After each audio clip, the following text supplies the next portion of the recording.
GeM தொலைக்காட்சி நேயர்களுக்கு வணக்கம். நான் உங்கள் முத்துக்குமார். 2026 தமிழ்நாடு சட்டமன்றத்தின் 234 உறுப்பினர்களை தேர்ந்தெடுப்பதற்காக சட்டமன்ற தேர்தல் 2026ஆம் ஆண்டு தேர்தல் ஏப்ரல் மாதம் நடைபெற உள்ளது. 2026ஆம் ஆண்டு சட்டமன்ற தேர்தல் ஏப்ரல் 23ஆம் நாளன்று நடைபெறும். அதேபோல வாக்கு எண்ணப்பட்டு முடிவுகள் மே 4ஆம் தேதி வெளியிடப்படும்னு தலைமை தேர்தல் ஆணையர் ஞானேஷ்குமார் அறிவித்திருக்கார். தமிழகத்தை பொறுத்த வரைக்கும் எஸ்ஏஆருக்கு பின் மொத்த வாக்காளர்களுடைய எண்ணிக்கை 5,67,07,380 பேர் இருக்காங்க.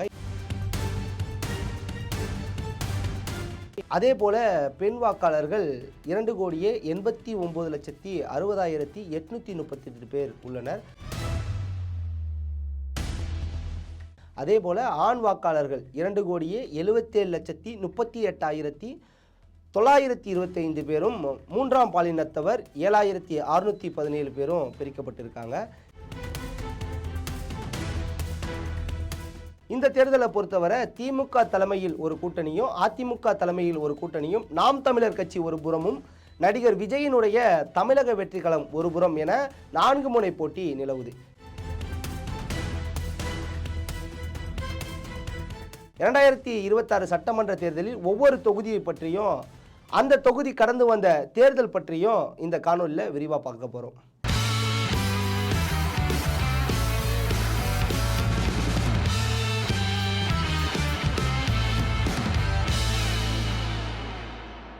இன்னைக்கு நாம காண இருப்பது முதல்வர் தொகுதி என்று சொல்லக்கூடிய கொளத்தூர் தொகுதி. கொளத்தூர் சட்டமன்ற தொகுதி என்பது சென்னை நகரினுடைய மிக முக்கியமான அதிக மக்கள் தொகையுள்ள ஒரு தொகுதி.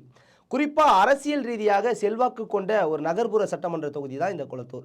இந்த கொளத்தூர் சட்டமன்ற தொகுதி சென்னை நகரினுடைய வடமேற்கு பகுதியில் அமைந்துள்ள ஒரு பகுதி. இது சென்னை மாநகராட்சியினுடைய ஒரு பகுதி. நாடாளுமன்றத்தை பொறுத்த வரைக்கும் வட சென்னை நாடாளுமன்ற தொகுதியை சேர்ந்த ஒரு சட்டமன்ற தொகுதி. கொளத்தூர் சட்டமன்ற தொகுதி அப்படிங்கிறது தொகுதி சீரமைப்பு காரணமாக வில்லிவாக்கம் தொகுதியிலிருந்து சில பகுதிகளும், நீக்கப்பட்ட புரசைவாக்கம் தொகுதியிலிருந்து சில பகுதிகளும் இணைக்கப்பட்டு 2011ஆம் ஆண்டு உருவானது தான் இந்த கொளத்தூர் சட்டமன்ற தொகுதி. அதிக மக்கள் தொகை கொண்ட நகர்ப்புற தொகுதி அப்படின்னே அந்த கொளத்தூர் பகுதியை சொல்லலாம். கொளத்தூரை பொறுத்த வரைக்கும் குடியிருப்பு ப்ளஸ் வணிக பகுதி கலந்த ஒரு அமைப்பு. நடுத்தர கீழ்த்தட்டு வருமான மக்கள் அதிகம் வாழக்கூடிய பகுதி தான் இந்த கொளத்தூர் பகுதி. அதே போல் ஐடி, பிரைவேட் செக்டார் வேலைக்காரர்கள், சிறு வியாபாரிகள், குடியிருப்பு சங்கங்கள் போன்ற பல சங்கங்கள் முக்கிய பங்கு இந்த தொகுதியில் வகிக்குது. இந்த தொகுதியோட முக்கிய பகுதிகள் அப்படின்னு நம்ம எடுத்துக்கிட்டோன்னா கொளத்தூர், லட்சுமிபுரம், விநாயகபுரம், டீச்சர்ஸ் காலனி, ராஜமங்கலம், ஜவஹர் நகர், செம்பியம், இப்படி இது போல பகுதிகள் கொளத்தூர் தொகுதியோட முக்கிய பகுதிகளாக சொல்லப்படுது. இந்த கொளத்தூர் தொகுதி கடந்து வந்த தேர்தலை நம்ம இப்போ பார்க்க போகிறோம். 2011 சட்டமன்ற தேர்தலை பொறுத்த வரைக்கும் கொளத்தூர் தொகுதியில் திமுக சார்பாக மு.க. ஸ்டாலின் அவர் தான் போட்டியிறாரு. திமுக சார்பாக போட்டியிட்ட மு.க. ஸ்டாலின் 48.35%, அதாவது 68,677 வாக்குகள் பெற்று இந்த தேர்தலில் வெற்றி பெறாரு. மறுமுனையில் அதிமுக சார்பாக சைதை துரைசாமி அவர் 46.43%, அதாவது 65,943 வாக்குகளை பெறாரு. இந்த தேர்தலில் பகுஜன் சமாஜ் கட்சியின் சார்பாக ஆம்ஸ்டாங் அவர் போட்டியிறாரு. அவர் 2.82%, அதாவது 4,004 வாக்குகளை பெறாரு. இந்த தேர்தலில், அதாவது புது தொகுதி சீரமைக்கப்பட்டதுக்கு அப்புறம் இந்த புது தொகுதியில் திமுக சார்பாக போட்டியிட்ட மு.க. ஸ்டாலின் வெற்றி பெறார். அதன் பிறகு 2016 சட்டமன்ற தேர்தல். இந்த தேர்தலை பொறுத்த வரைக்கும் திமுக சார்பாக மீண்டும் மு.க. ஸ்டாலின் போட்டியிறாரு. இந்த தேர்தலில் 54.25%, அதாவது 91,303 வாக்குகள் பெற்று வெற்றி பெறார். இந்த தேர்தலையும், இந்த தேர்தலில் அதிமுக சார்பில் ஜேசிடி பிரபாகரன் அவர் போட்டியிறாரு. இவர் 31.83%, அதாவது 53,573 வாக்குகளை பெறாரு. தேமுதிக சார்பில் மதிவாணன் அவர்கள் போட்டியிறாங்க. அவர் 3.73%, அதாவது 6,276 வாக்குகளை பெறாரு. பாஜக சார்பில் ராஜவன் அவர் போட்டியிறாரு. அவர் 3.14%, அதாவது 5,289 வாக்குகளை பெறாரு. இந்த தேர்தலை பொறுத்த வரைக்கும் நோட்டா 2.11%, அதாவது 3,554 வாக்குகளை நோட்டா மட்டுமே பெறுது. இதுக்கு நோட்டாவுக்கு கீழே இந்த தேர்தலை பொறுத்த வரைக்கும் பாமக 1.80%, அதாவது 3,022 வாக்குகள். நாம் தமிழர் கட்சி 1.68%, அதாவது 2,827 வாக்குகளை பெற்றிருக்காங்க. இந்த தேர்தலை பொறுத்த வரைக்கும் அரசியல் கட்சிக்கு மேலே நோட்டா வாக்கு வாங்கியிருக்கு அப்படிங்கிறது குறிப்பிடத்தக்கது. இந்த தேர்தலில் திரும்பி வந்து திமுக வந்து வெற்றி பெறுது. அதாவது ஸ்டாலின் அவர்களே வந்து மீண்டும் வந்து கொளத்தூர் தொகுதியை வந்து கைப்பற்றுறாரு. அதன் பிறகு 2021 சட்டமன்ற தேர்தல். இந்த தேர்தலை பொறுத்தவரைக்கும் மு.க. ஸ்டாலின் அவர்கள் வந்து முதலமைச்சர் வேட்பாளரா வந்து களமிறங்குறாரு கொளத்தூர் தொகுதியில. இந்த தேர்தல்ல போட்டியிட்ட மு.க. ஸ்டாலின் அவர்கள் 60.86% அதாவது 1,05,522 வாக்குகள் பெறாரு.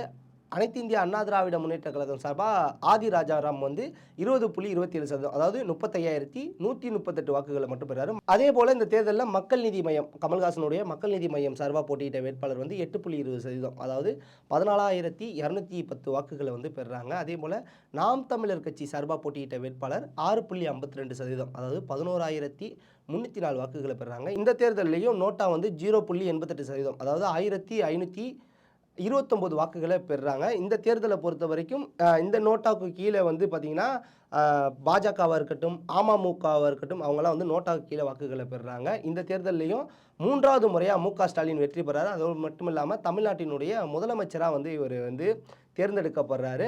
அதாவது இந்த தொகுதி முதல்வர் ஸ்டாலின் போட்டியிடும் தொகுதி. அதனால் வந்து மாநில அரசியல் ரீதியாக மிக முக்கியமான தொகுதியாக வந்து இது பண்ணப்பட்டுச்சு. அது மாதிரி வந்து மு.க. ஸ்டாலினுடைய தொகுதி அப்படிங்கிறதுனால முதல்வர் தொகுதி அப்படின்னே சொன்னாங்க. கொளத்தூர் சட்டமன்ற தொகுதியில் எஸ்ஐஆருக்கு முன்னாடி மொத்த வாக்காளர்களோட எண்ணிக்கை அப்படின்னு நம்ம எடுத்துக்கிட்டோம்னா 2,88,933 பேர். இதில் ஆண் வாக்காளர்கள் அப்படின்னு எடுத்துக்கிட்டோம்னா 1,40,790 பேர். பெண் வாக்காளர்கள் 1,48,074 பேர். மூன்றாம் பாலினத்தவர் 73 பேர் அப்படின்னு வந்து எஸ்ஐஆருக்கு முன் வந்து பிரிக்கப்பட்டாங்க. எஸ்ஐஆருக்கு பின்னாடி அப்படியே நம்ம எடுத்துக்கிட்டோம்னா மொத்த வாக்காளர்களுடைய எண்ணிக்கை 2,07,251. இதில் ஆண் வாக்காளர்கள் 99,607. பெண் வாக்காளர்களை எடுத்துக்கிட்டோம் அப்படின்னா 1,07,607. மூன்றாம் பாலினத்தவர்கள் வந்து 37 பேர் அப்படின்னு வந்து எஸ்ஐஆருக்கு பின்னாடி வந்து பிரிச்சிருக்காங்க. இந்த 2026 சட்டமன்ற தேர்தல் கடும் சவாலாக தான் இருக்கும். அதுவும் கொளத்தூர் தொகுதியை பொறுத்த வரைக்கும் வந்து முதல்வர் மு.க. ஸ்டாலின் அவர்கள் தொகுதி சீரமைப்புக்கு பிறகு போட்டியிட்ட நடந்த 3 தேர்தலையும் கொளத்தூர் தொகுதியை தன் வசம் வந்து வச்சிருக்காரு. இந்த தொகுதி 4 முனை போட்டி. இந்த தேர்தலை பொறுத்த வரைக்கும் இந்த தொகுதியில் 4 முனை போட்டி நடக்க போகுது. அதே மாதிரி எப்படியும் வந்து முதலமைச்சர் மு.க. ஸ்டாலின் அவர்கள் கொளத்தூர் தொகுதியில் தான் போட்டியிடுவார் அப்படின்னு வந்து நம்பப்படுது. ஏன்னா 3 முறை வந்து ஒரே தொகுதியிலேருந்து தேர்ந்தெடுக்கப்படுறது ரொம்ப பெரிய ஒரு விஷயம். அதனால் வந்து அந்த தொகுதியை அவர் வந்து விடமாட்டார், அங்கே தான் வந்து நிற்பார். அதே போல் வந்து அதிமுக தலைமையிலான கூட்டணி சார்பாக கண்டிப்பாக ஒரு வேட்பாளர் வந்து களமிறக்கப்படுவார். நாம் தமிழர் கட்சி சார்பாக வந்து களமிறக்குவாங்க. அதே மாதிரி தமிழக வெற்றி கழகம் சார்பாகவும் வந்து களமிறக்குவாங்க. தமிழக வெற்றி கழகத்துக்கு இந்த தொகுதியில் வந்து வாய்ப்புகள் இருக்குமா, நாம் தமிழர்களுக்கு வாய்ப்புகள் இருக்குமானா மாற்றத்திற்கான அப்படின்னு சொல்லிட்டு இப்போ நோட்டாவுக்கு ஒரு குறிப்பிட்ட சதவீதம் பேர் வாக்களிச்சிருக்காங்க. அதே மாதிரி வந்து மக்கள் நீதி மையத்துக்கு வந்து ஒரு குறிப்பிட்ட வாக்காளர்கள் வாக்களிச்சிருக்காங்க. அதே போல் நாம் தமிழர் கட்சிக்கு குறிப்பிட்ட வாக்காளர்கள் வந்து இருக்காங்க. இப்போ இது எந்த சுச்சுவேஷனில் என்ன நடக்க போகுது அப்படிங்கிறது நமக்கு தெரியலை. இந்த கொளத்தூர் தொகுதி யாருக்கு சாதகமாக அமையும் அப்படிங்கிறது நம்ம தேர்தல் முடிஞ்சு வாக்கு என்ற வரைக்கும் நம்ம வந்து வெயிட் பண்ணி பார்த்து தான் ஆகணும். கண்டிப்பாக வந்து வெயிட் பண்ணி பார்ப்போம். இதே போல் இன்னொரு தொகுதியோட நிலவரத்தை எடுத்துக்கிட்டு நாளைக்கு வந்து உங்களை மீட் பண்ணுறேன். அது வரைக்கும் உங்களிடமிருந்து விடைபெறுவது உங்கள் முத்துக்குமார்.